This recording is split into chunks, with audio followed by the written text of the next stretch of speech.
Okay guys, XTJX here, and I'm going to go over a little bit more about the post office because I know my RCA video has pretty much hit viral and it's got about 80 views now. I'm not used to having 80 views on my videos, so congrats on that. Thank you for watching my video, but I'm going to go more into depth about it.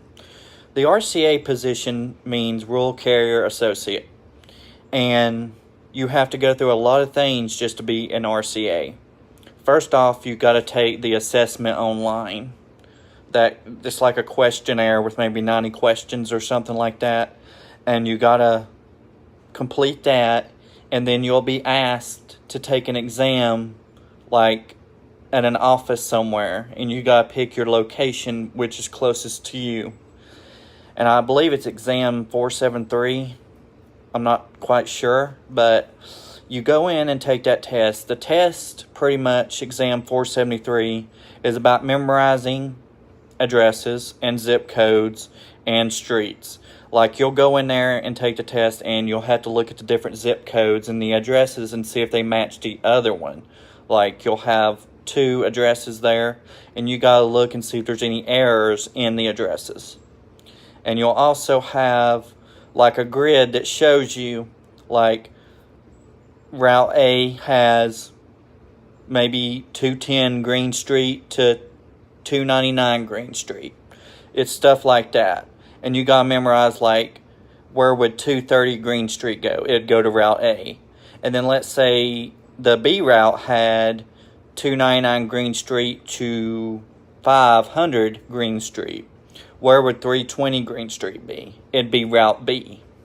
And let's say Route C had 25 Crescent Lane to 110 Crescent Lane.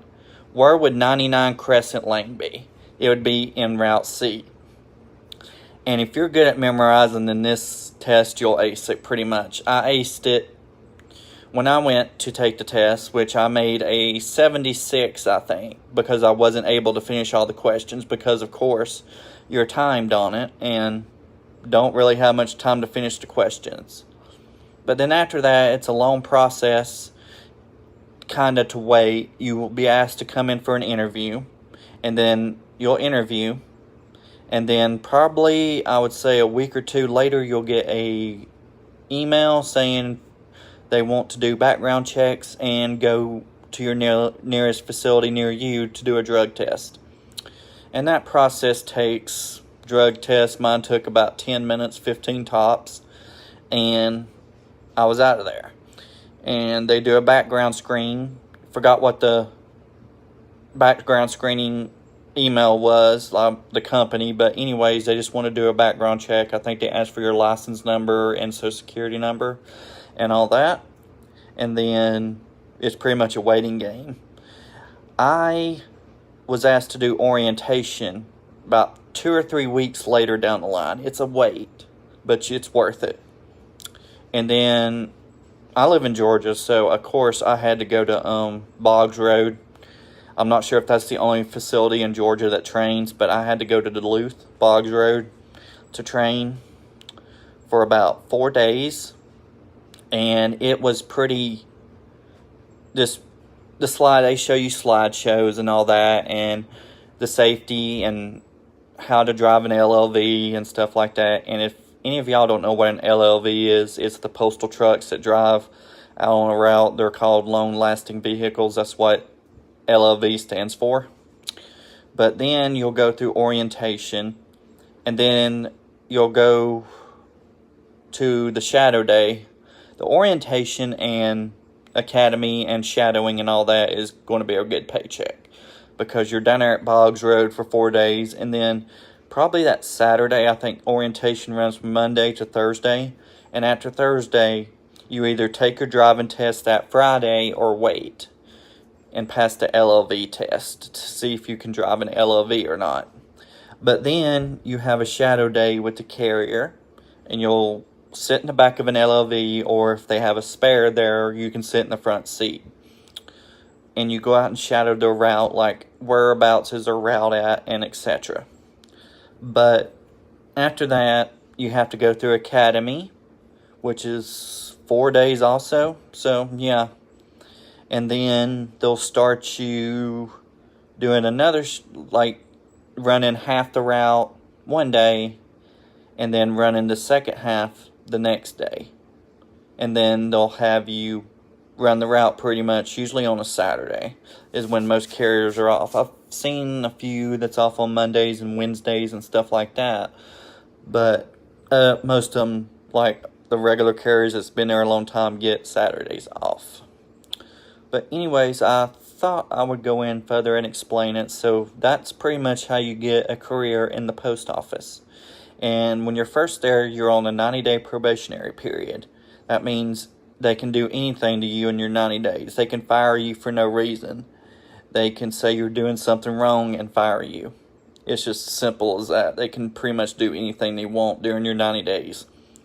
And being an RCA, if you work like one day a week, it could take 90 days or more just to get out of that probationary period. But as what I was told is that you get, like, your probationary period starts the day you go into orientation. So those days do count as the 90-day probationary period. And then you go in, like I said, run the route and stuff like that. I used to case my DPS. DPS means distant point sequence. And I used to case my DPS. A lot of them don't. They just go and work out of 3 trays. Like flats will be in one tray that you automatically have to case inside the post office. And then you'll have a tray of DPS that's already sorted in the order of the route. And then you'll have a tray of packages and big packages in the back. Me personally, I don't see a point in working out of 3 trays. I mean, that's just, a lot of other carriers might like it, but I didn't really see a point in it. I would rather have my mail organized all into one, just to case the DPS instead of taking it to the street. I would always case mine because when you get out there, you'll have your mail and your flats all at once. So you just need one tray and another tray for your packages. So that way you crisscross when you case. Like when you take it out of the case, you'll crisscross. Like one down here, second up. And then that's pretty much easier because you got the mail right there in your hand. You're not working out of two or three trays just to get your mail. And you know, the DPS might have something that has someone that's moved out of the residence and no longer is there. And I'd rather go through the mail inside the post office and put it in the forward slot rather than try to go out there and figure out what goes where and who don't live at that address anymore. But that pretty much sums up the post office. And is it worth it? Yes, I do believe so. But the only con is that when you're an RCA and you're at the bottom of the seniority list, they go by seniority, is that you have to wait 10, maybe 11 years to get full-time and get a full route. It's a long waiting period, but I do believe it's worth it. I quit being an RCA back in 2012, and that was one of the best times of my life when I worked for the post office. And I regret quitting. But I had a lot of personal stuff going on at the time, so I had to quit. And then, yeah. But I've recently applied to be a clerk at some offices, and I hope I can get that position as well. Clerks don't have to do the driving test, I don't think. I think they just go for orientation and maybe academy. I'm not for sure, but that's pretty much the life story of being an RCA. And you have to get the mail back by 5 o'clock. At least at my office anyway, that's how it worked out. You had to get all the outgoing mail back to the post office by 5 o'clock. And express mails, what I would do is they got to be there at a certain time. So pretty much I would, about 20 or 15 minutes before the express mail had to be delivered, I would detour from my route and take it to the customer.